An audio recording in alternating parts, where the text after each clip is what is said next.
It's about the starting of the X-Men, the first class of the X-Men. So it's basically about Professor X and Magneto in the 1960s, kind of an early 60s piece. For our opening review, I'm going to turn to Brian, who's going to tell us how he felt about it. I loved this movie. I have to apologize to Fox, only if they apologize to me for the last two movies. But I thought pretty much the entire cast of this movie was great. Mm-hmm. The only problem I had with this movie was January Jones, who I just thought was there for eye candy and not so much on personality. Nothing else. Yeah. I feel like her personality was about as crystalline as her appearance in that one scene. It was just so hard, and she felt, I don't know, maybe that was the character. But I thought time-wise, it flowed very well.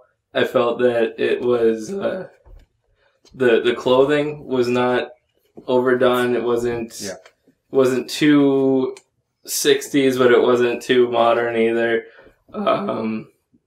But yeah, I thought I'd put it within probably my top 5 of comic book movies. I'm not sure where yet, but I think it would go on my top 5.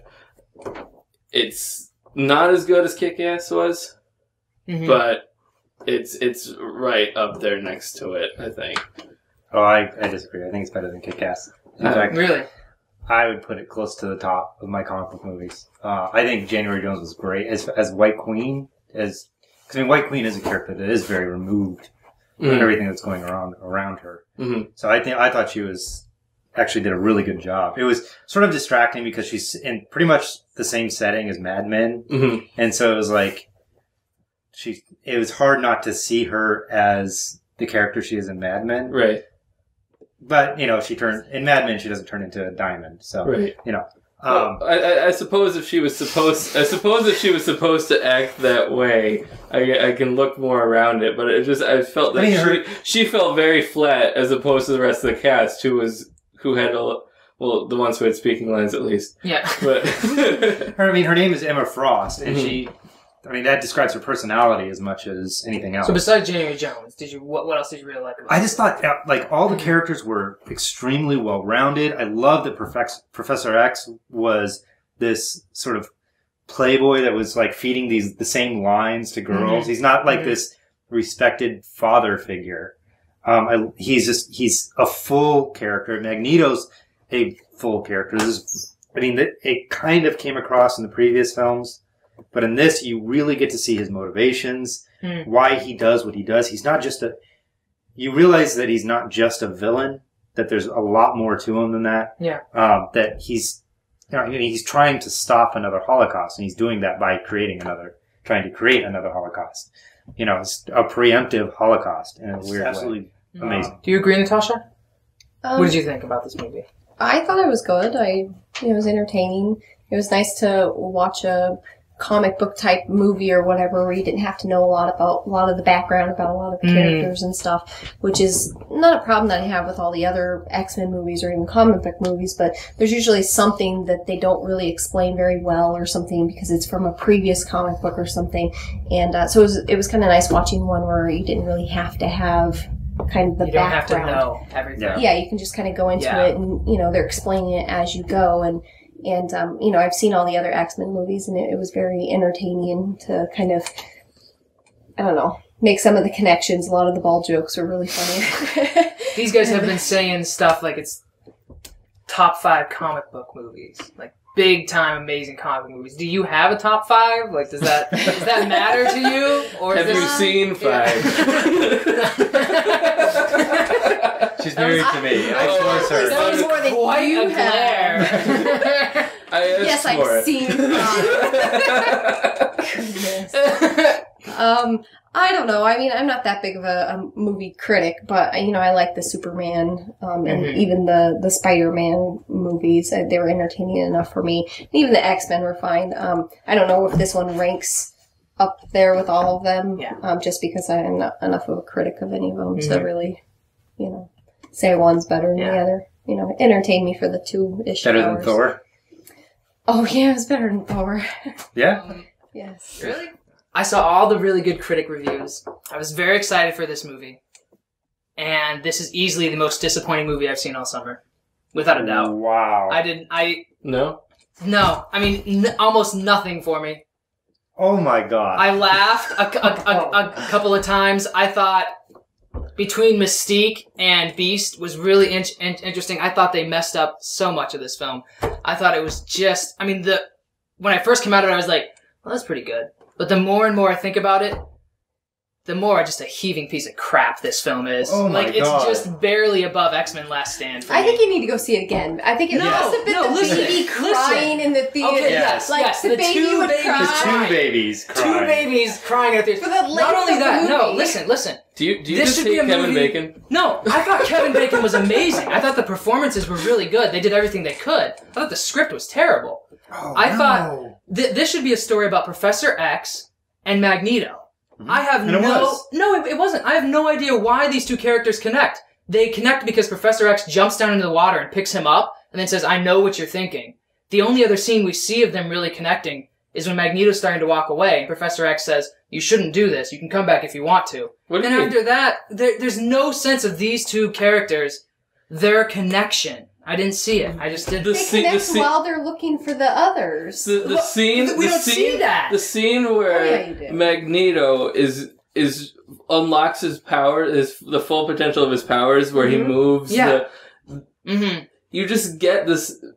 Professor X tells him, "I've felt all of the pain that you have."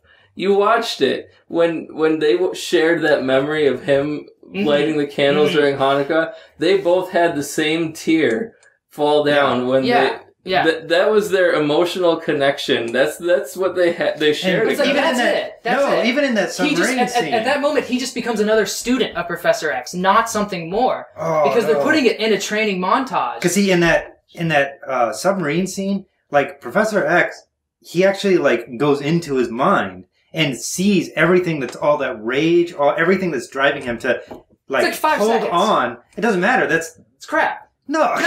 This should be a story about these 2 characters. That It wasn't moment that good. is like Professor X in his mind, inside that rage that is inside of Magneto, and trying to dissemble that. We take that on. I think we take that on as people who've seen the comic books, who really, really, honestly, I think people really wanted this movie to be really good because they had a sour taste in their mouth from Wolverine and X-Men Last Stand.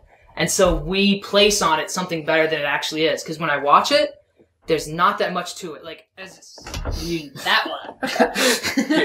Here we go, Nate. This one's for you. X-Men First Class in 2001: A Space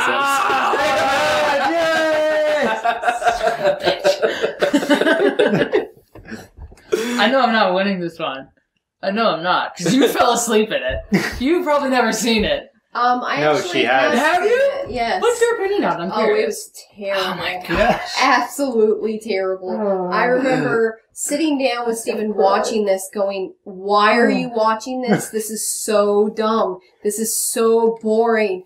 Please stop. Admittedly, the first 45 minutes. So half of the movie. You just want to shoot yourself? The first 45 minutes is extremely slow. Is very hard to wrap your head around. And there's like about 20 minutes what of he's cool doing. sci-fi stuff. No! The whole, everything involving like Hal, and even the end with the Star Child. First off, some gorgeous art direction that still holds up. For a movie made in 1956. Yeah. Amazing! 56? This was an old movie. 68. 68. No. Same difference. No, no, that's very different. 1968. 12 years ago. 1968. 12 years. Okay, difference. yeah, 12 years. Yeah. But, I mean, you're talking almost no CGI, no special effects. This is pre-Star Wars. Yeah. And it looks, it looks better than Star Wars. There the are shots moments. are so, especially the shot when he comes back into when he's been out and about and he falls back in. I still don't know how the heck Kubrick did the zero gravity in some of those scenes. Yeah. It's mind-blowing what he's able to do. I agree. He pushed us. We would have no science fiction without this film. I agree. It doesn't make it fun to watch. a landmark in filmmaking.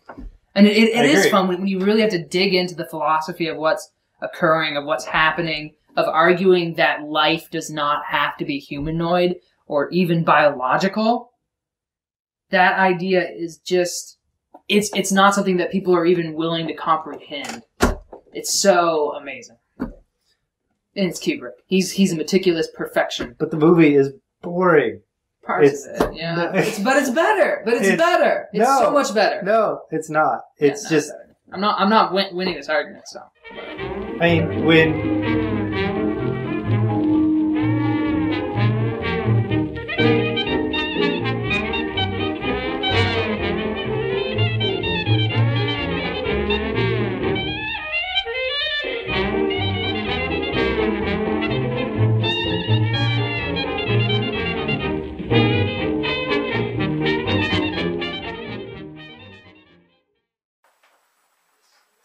Is it on? I don't understand why you always have to be this way, Nate.